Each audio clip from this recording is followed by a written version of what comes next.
Hey guys, what's going on? It's Daley here, and today I wanted to talk about a particular World War II game, Enlisted. Now, Enlisted is a World War II game where essentially you get access to an entire squad of soldiers. These can range from 3 men to like 8 or 9 men, depending on how upgraded your units are. Now you can switch between these soldiers mid-battle. If you die, you switch to another soldier. But the basically squads are made up of AI bots. In my opinion, I think it makes up for some pretty interesting gameplay. You get to switch when you die instantly, getting right back into the battle, making for some extremely arcadey fun. Not to mention the fact that only 1 in every 6 or so players on the battlefield is actually a player behind a keyboard makes it so you can do some pretty awesome things. You can get some pretty sick kill streaks and just absolutely shred the enemy. But it seems as though not everyone completely agrees with my opinion here that Enlisted is a worthwhile game to play, which kind of bums me out. And I think it leads to Enlisted having some major problems with its base gameplay mechanics, and it's basically draining players. Enlisted initially started as a beta that was released where you had to buy the game in order to play it. However, it has now gone free to play, and all the new content updates are also free to play currently. However, there are a lot of microtransactions within the game. We'll touch on that more later on. But either way, from the very get-go, I think Enlisted ran into some problems. With their extremely early beta release, there were players playing the game, but it just didn't really have that much of a big announcement. No booming welcome to the game or anything along those lines, which, is somewhat typical of a beta. But when it came time for the actual release of the game, it didn't have much staying power because the players who had already played the beta either were continuing to play, but all of their progress was reset, so a lot of them dropped off, or they kind of went, oh, I already played this game, why are they trying to make a big hubbub about it now? And actually, Enlisted went ahead and hired a ton of YouTubers to promote the game. Like, tons of YouTubers. This was a massive campaign. And despite their best efforts to bring in players from that campaign, the YouTubers basically uploaded one video of the game and then called it a day.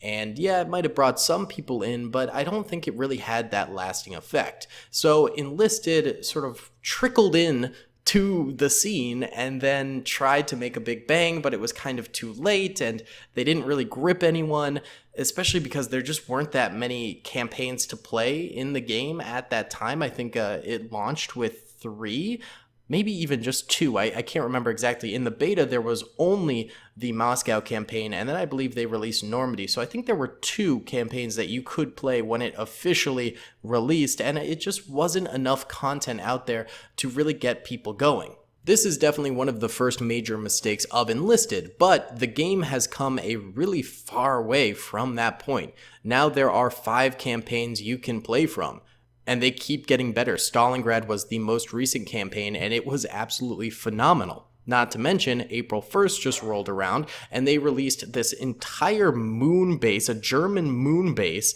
that you get to fight through as the Russians attacking and the Germans defending with all different space weapons, etc. There's anti-gravity. It's an absolutely insane experience, all for a single event.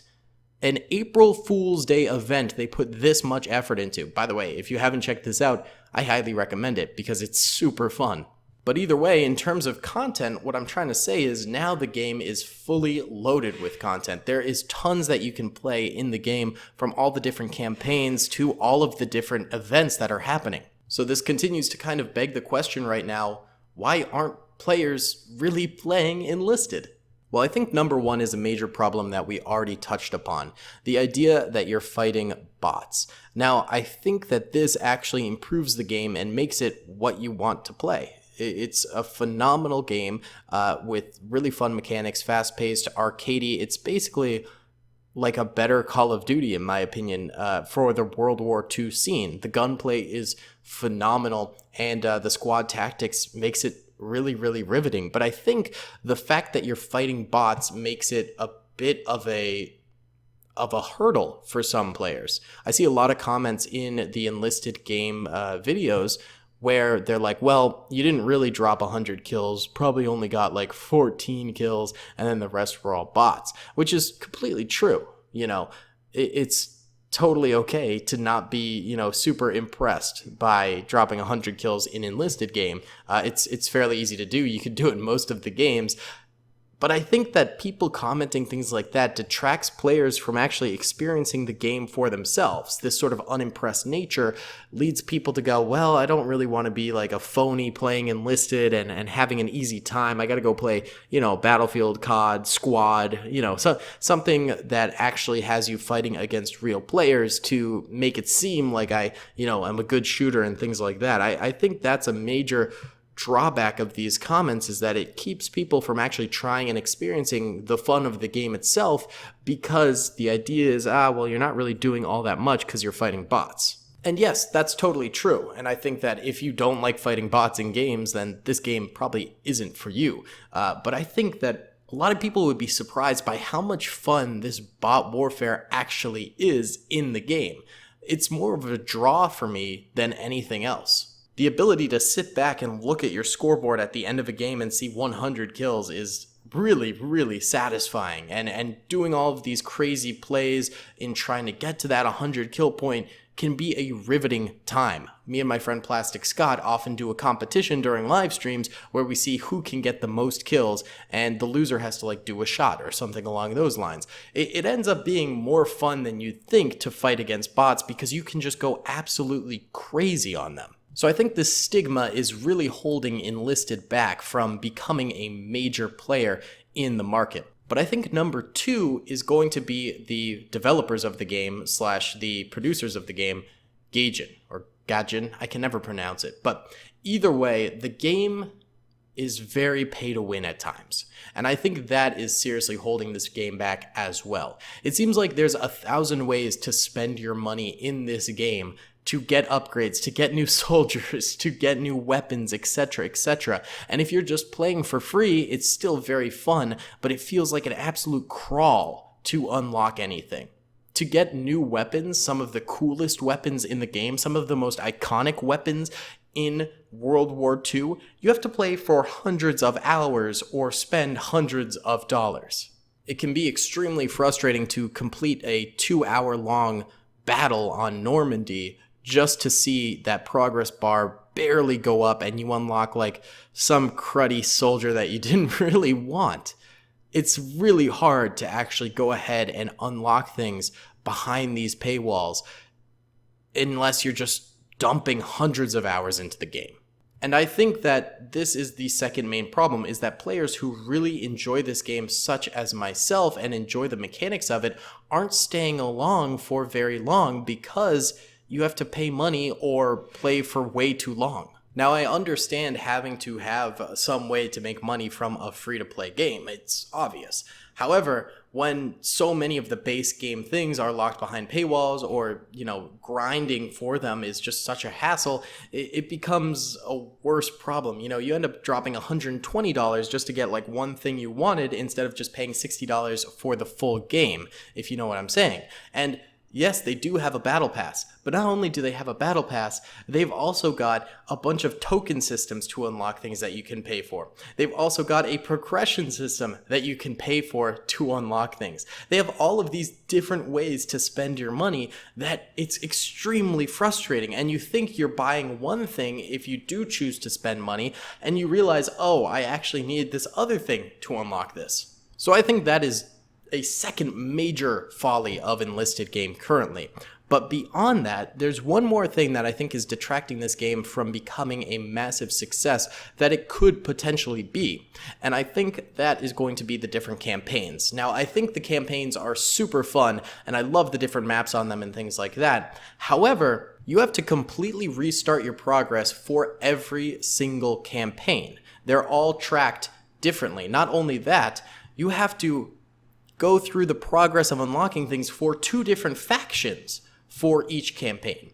There are 5 campaigns total. That means you have 10 different leveling systems, which, by the way, means, yes, you're going to be spending a lot more money in order to unlock everything you want for every single campaign you want. I really think that I only stick to the invasion of Normandy currently in Enlisted game because that's where I have my highest ranking soldiers and the most fun weapons to use. I don't go back to the Battle of Moscow when I used to play it in the beta because number one, they erased all of my progress when the actual game released, which kinda sucked. They really shouldn't have done that. But also, since I'm level 1 over there and I'm, a high level in Normandy, going to the Battle of Moscow, yes, I get to play some new maps and things like that, but I have this tiny squad with base weapons and nothing really to do. So you end up splitting your player base between 10 different armies. Very few people I know that play this game play more than one campaign. And at most, they usually have 2 armies that they focus on for leveling up and things like that. To actually unlock everything in this game, it's probably like 10,000 hours that you end up needing. And no one really has that time anymore. And I think all of these problems coupled together end up really crippling Enlisted and preventing it from growing. They are releasing awesome content for this game on monthly basis. It's actually crazy how much content they've released for this game. They just released Stalingrad and an April Fool's map, which, by the way, the April Fool's map, I wouldn't mind if they made an entire base game around that because it's super fun. I am really enjoying myself in that. I'm shocked at how much work is being put into Enlisted, and I'm super happy to see it, by the way. It's fantastic what they're doing with this game. But simultaneously, they seriously need to get a grip on some of these microtransaction problems and other problems, and they need to find ways to keep players in the game. Because right now, it's sort of hindering its own growth. Either way, those are the problems I'm seeing in Enlisted. I hope you guys enjoyed this video. Please be sure to hit that like button if you did, subscribe if you haven't already, and comment down below your own thoughts and opinions. Peace out. I hope you guys enjoyed that video. Be sure to click that subscribe button for more content, and hit the notification bell if you'd like to be alerted to whenever I live stream or upload. Thanks so much.